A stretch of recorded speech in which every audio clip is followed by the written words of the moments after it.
Question 5, अरे question 5 में क्या है? ये फॉर्मूला क्या है? ये एलरेड-रोशो स्केल है। मैंने पता क्या है? तीन स्केल होते हैं ना इलेक्ट्रॉन नेगेटिविटी के, हम्म, पॉलिंग स्केल, मूलिकन स्केल और एलरेड-रोशो। ये एलरेड-रोशो स्केल पे इलेक्ट्रॉन नेगेटिविटी निकालने का फॉर्मूला है। अच्छा। इसमें तो रेडियस मैं ऑंगस्ट्रॉम में लेनी है आपको। क्या लेनी है? रेडियस डीपीपी 1 की बात कर रही हो ना तुम? हाँ हाँ हाँ। पीरियोडिक के डीपीपी 1। हाँ, तो क्वेश्चन नंबर 5 में देखो आंसर में भी लिखा हुआ है ना, जो Z effective upon R square है, तो आर यहाँ पे ऑंगस्ट्रॉम में लोगे आप, अच्छा और जेड इफेक्टिव तो निकल ही जाएगा, जेड माइनस सिग्मा, जेड दिया हुआ है, सिग्मा दिया हुआ है, हो गया। अच्छा, तो मतलब ये फॉर्मूला याद करना पड़ेगा। अब R all red square rose, R is in Armstrong. हाँ बिल्कुल। एक सेकंड में लिख लिया। ये इम्पोर्टेंट है ये फॉर्मूला? यार इंपॉर्टेंट तो नहीं है, लेकिन देखो पूछने को तो कभी भी कुछ भी पूछा जा सकता है, तो मतलब रिस्क नहीं लिया जा सकता। अच्छा, फिर 10th। 10th, what is the nuclear charge of, बोलो क्या तकलीफ है इसके अंदर? M square A naught upon G star. M square क्या है? अरे बोर का फॉर्मूला लगाया है इसने, तुम्हें तो आंसर के साथ मिली है तो बड़ा आसान हो गई है तो। अरे बोर का फॉर्मूला क्या अरे है? हाँ, ठीक है, हाँ आगे। 11 का फर्स्ट पार्ट। 11th का फर्स्ट पार्ट, किधर है 11th का फर्स्ट? ये क्या बताऊं इसके अंदर? अच्छा ओके, वैसे अब ये तुमने शायद पढ़ा हुआ नहीं होगा, ये होता है ना स्कैंडियम से लेकर के, एक मिनट यार ये कौन है? हेलो। हम्म।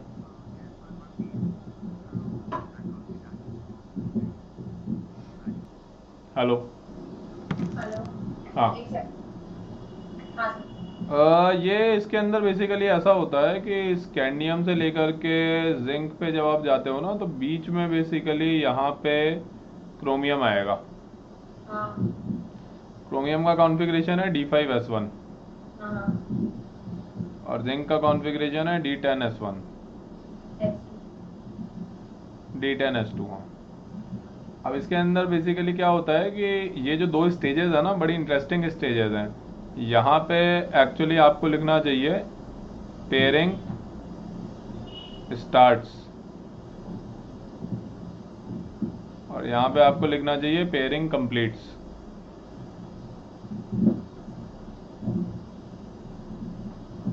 राइट। अब एक चीज आप डेफिनेटली एग्री करोगे, पेयरिंग अगर होगी तो रिपल्शन बढ़ेगा। जैसे जैसे पेयरिंग होगी वैसे वैसे रिपल्शन बढ़ेगा, जैसे जैसे रिपल्शन बढ़ेगा एक्सपांशन होगा और रेडियस इंक्रीज होनी चाहिए। Let's say this is factor number 1। Factor number 2 तो हमारे पास में है ही कि लेफ्ट टू राइट जाते हैं तो रेडियस डिक्रीज होती है, राइट। तो यहाँ पे बेसिकली ये दोनों फैक्टर एक दूसरे को कंपनसेट कर देते हैं, और इसलिए जो आर क्रोमियम से, अच्छा सॉरी ये जिंक नहीं, आर क्रोमियम से आर कॉपर आना चाहिए एक्चुअली यहाँ पे आइडियली, मतलब इसको जिंक के बजाय यहाँ पे कॉपर करो और यहाँ पे S1 कर लो, क्योंकि वो S1 के बाद में तो मतलब डी में देख रहे हैं ना हम, पेयरिंग जो बात कर रहे हैं वो डी इलेक्ट्रॉन्स की बात कर रहे हैं बेसिकली। वैसे तो जिंक में भी ज़्यादा फर्क नहीं पड़ेगा, और ये भी जो मैंने लिखा है ये ध्यान रखना, आप मैंने लिखा है कि नियरली इक्वल टू, क्योंकि वो इरेगुलर ऑर्डर होता है, अगर एग्जैक्ट ऑर्डर आप पूछोगे ना दैट्स एन इरेगुलर ऑर्डर, लेकिन लगभग बराबर रहता है, कोई खास डिफरेंस नहीं आता है बेसिकली रेडियस में, इसलिए वो ऑलमोस्ट इक्वल टू का साइन दिया हुआ है। ये स्टोरी है।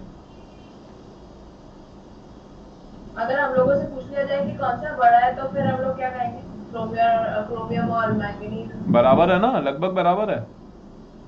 अगर मतलब ऐसा क्वेश्चन आएगा ही नहीं कि कौन सा नहीं बड़ा नहीं है। आएगा ना, लगभग बराबर है, ये ऑप्शन में होगा ना। अच्छा अच्छा, ठीक है हाँ। समझ। फिर 22nd का ए।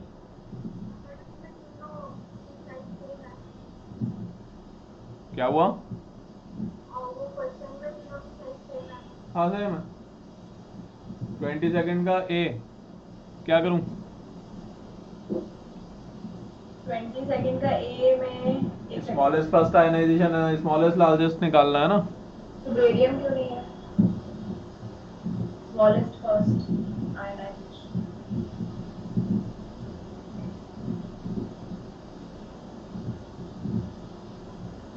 लिथियम और कौन सा चाहिए इसको, पोटेशियम और बेरियम यहाँ पे रहेगा।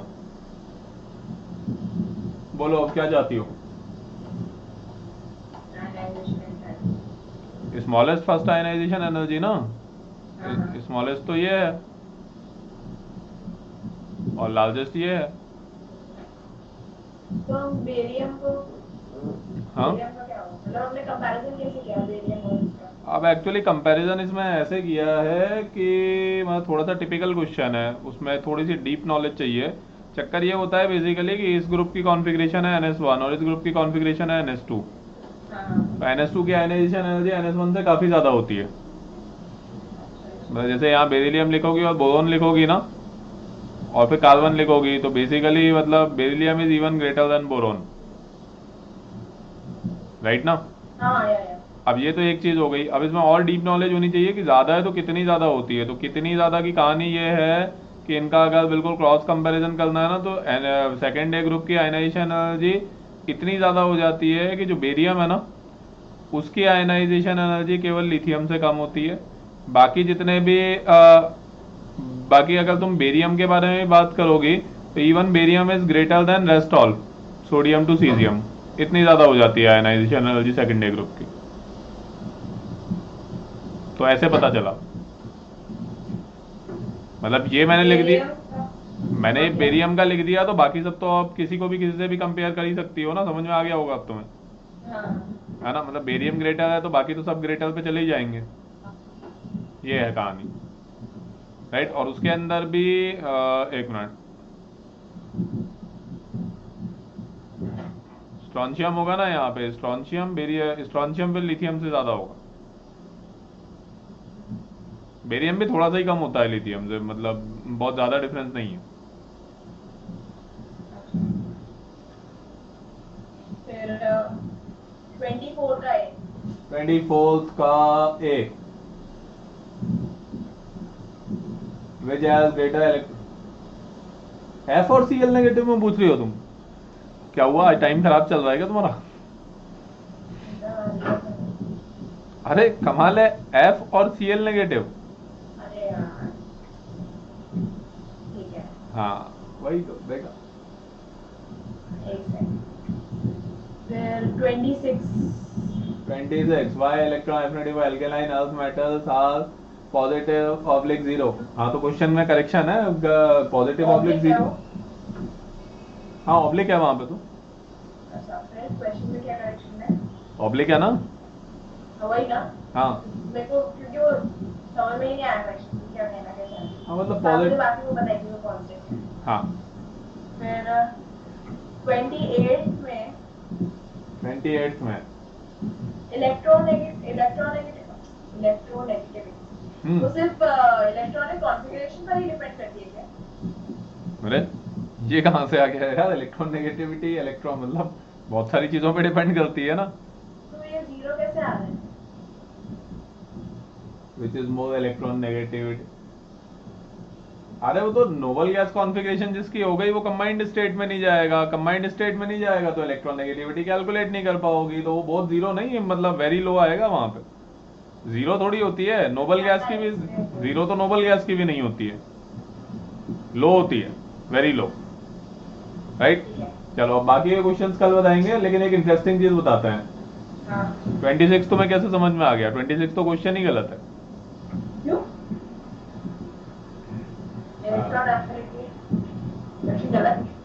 वही तो अरे लेकिन उसका वो फुली फिल्ड शेल होता है, हाँ तो उसमें अगर और इलेक्ट्रॉन ऐड करोगे तो एनर्जी आपको देनी पड़ेगी। हाँ अरे अरे एक सेकंड, ये है इलेक्ट्रॉन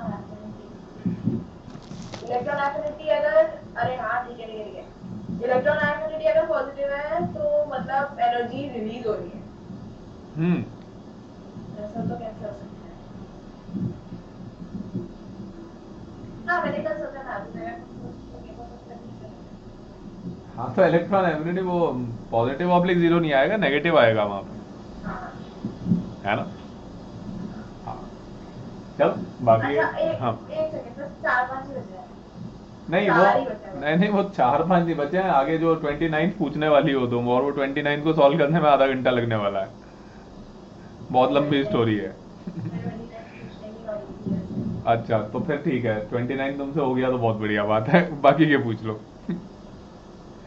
अच्छा तो फिर मैं 29 दोबारा अटेम्प्ट कर लूंगी, लेकिन वो तो गलत किया है तुमने। अरे यार अच्छा ठीक है 31। वैसे इसमें भी टाइम लगेगा लेकिन 31 में क्या है, कुछ नहीं है उसके अंदर, क्या बताऊं बोलो, कौन सा part, A B C D. तो ये stability of oxide decreases along the period. अरे तो कुछ मिसप्रिंट आ गया है, ये कहाँ से आ गया, क्वेश्चन थोड़ी है ये, तो कुछ मिसप्रिंटिंग है बीच में। क्वेश्चन तो एबीसीडी पार्ट है, बस 4 पार्ट है, ये तो कुछ मिसप्रिंटिंग वैसे है। वैसे क्या है stability of oxide decreases along the period, क्या है?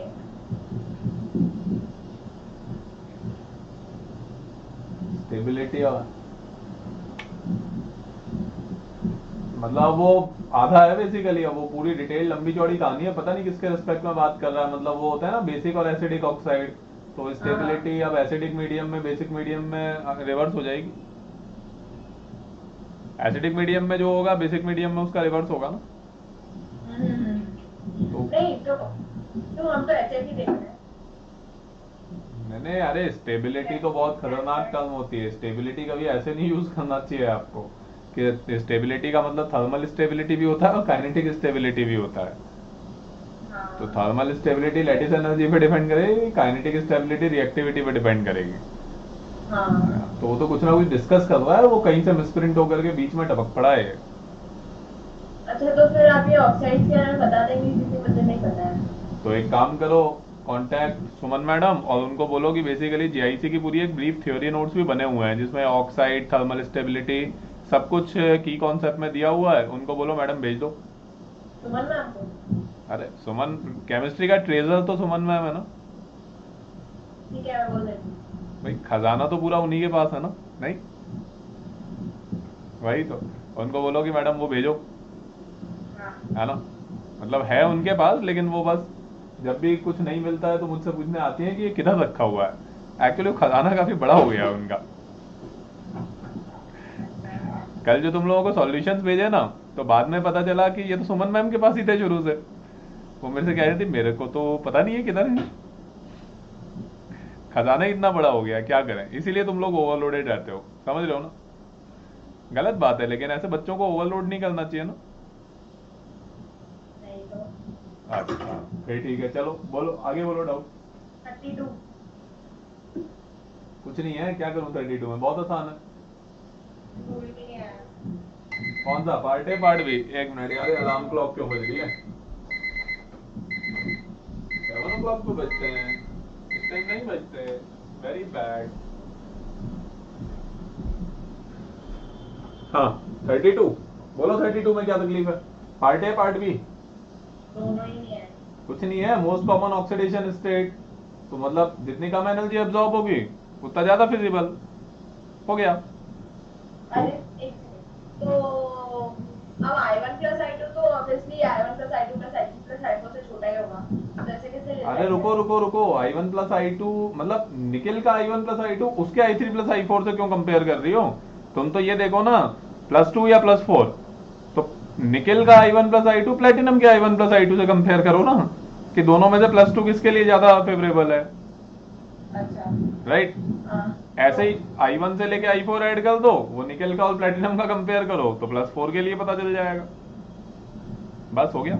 अच्छा अरे तो इन दोनों को ही कंपेयर करना था क्या? और क्या, अच्छा मुझे लगा Ni2 प्लस और Ni4 प्लस कंपेयर करो और Pd2 प्लस और Pd4 प्लस कंपेयर करो। नहीं नहीं वो कैसे कंपेयर कर सकते हो, हाँ वही तो। वो तो E0 वैल्यूज से कंपेयर होगा बस। फिर 33। वो नहीं होगा, बड़ी लंबी कहानी है, 33 34 अभी नहीं होंगे, वो तो बड़ी लंबी चौड़ी स्टोरी है।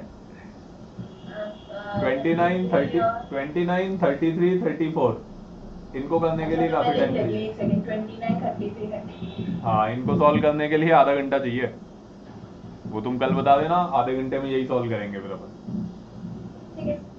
35 मतलब अब मुझे नहीं पता तुम। 35 का सी नहीं आया। 35 का सी तो बहुत अब इनर्ट पेयर इफेक्ट आता है। हाँ। लेड की कौन सी ऑक्सीडेशन इनर्ट पेयर इफेक्ट भी छोड़ो, ये सुना है कि लेड की एक मिनट रुको, नहीं लेकिन ये कह रहा है कि अच्छा रिड्यूसिंग एजेंट है। अरे तो ये तो वैसे ही हो जाएगा, नेट पेयर इफेक्ट की जरूरत ही नहीं है, ये रिड्यूसिंग एजेंट नहीं हो सकता है। नहीं, पीरियोडिक टेबल देखने की जरूरत नहीं है, डीपीपी देख लो, उससे ही हो जाएगा काम। पीबीओ2 में Pb+4 में है, तो रिड्यूसिंग एजेंट कैसे हो सकता, तो रिड्यूसिंग एजेंट कैसे हो सकता है, इसके आगे कहाँ ऑक्सीडाइज होगा, 4 ही इलेक्ट्रॉन है ना। हाँ, इसके बाद DPP1 में नहीं है ना। चलो तो अब अपन कल मुझे याद दिलाओ, आधे घंटे में ये 3 क्वेश्चन सॉल्व करते हैं। ठीक है। और सर आपने जैसे बताया था ना कि H नेगेटिव हाइड्राइड आयन को आप बोल नहीं सकते कि स्मॉलेस्ट आयन है कि नहीं है। आपने जो मतलब सुमन मैम ने वो जो मटेरियल भेजा ना, उसमें लिखा हुआ है H negative is the smallest. हाँ तो वो तो अरे ये तो मैंने बताया ना, ये सारे की सारी तो ऐसी चीजें हैं जो मार्केट में पब्लिकली अवेलेबल नहीं है ना। अरे तब एग्जाम में आएगा तो हम यही लिखेंगे ना कि not determined, can not be determined. अरे ऑब्वियसली यही लिखोगे, अरे भाई हमारी इसीलिए तो थोड़ी बहुत वैल्यू है आजकल वही तो है ना। अच्छा, और sir lattice energy decreases down the group होता है ना। Lattice energy decreases down the group, हाँ बिल्कुल। ऐसा क्यों होता है? क्योंकि lattice energy force of attraction पे डिपेंड करती है, और फोर्स ऑफ अट्रैक्शन साइज के रेसिप्रोकल प्रोपोर्शन में होता है। फोर्स ऑफ अट्रैक्शन पे डिपेंड करती है, और वो साइज ऐसा जो साइज के इनवर्सली प्रोपोर्शनल में होता है, तो चार्ज के। अच्छा सॉरी, ठीक है, ठीक है। हाँ, और osmium is the heaviest element known, मतलब उसकी डेंसिटी सबसे ज्यादा है या एटॉमिक वेट सबसे ज्यादा है? हाँ मतलब ये तो डेटाबेस फैक्ट है, नहीं वो हैवीएस्ट तो बेसिकली वही होता है जो सबसे ज्यादा डेंस होता है। डेंसिटी, बिल्कुल।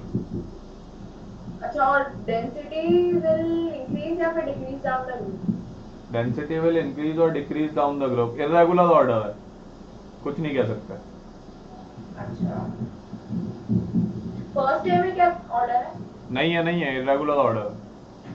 हर ग्रुप में ही इरेगुलर? हाँ डेंसिटी कभी नहीं पूछेगा ऑर्डर। अच्छा ठीक है, तो फिर मैं एक्सरसाइज 2 नहीं, DPP2 के कल पूछती हूँ, और वो वाले क्वेश्चन करते हैं। आयनिक करोगी ना? हाँ, अभी तो आया नहीं। हाँ तो आयनिक करो, ठीक है, चलो बाय बाय।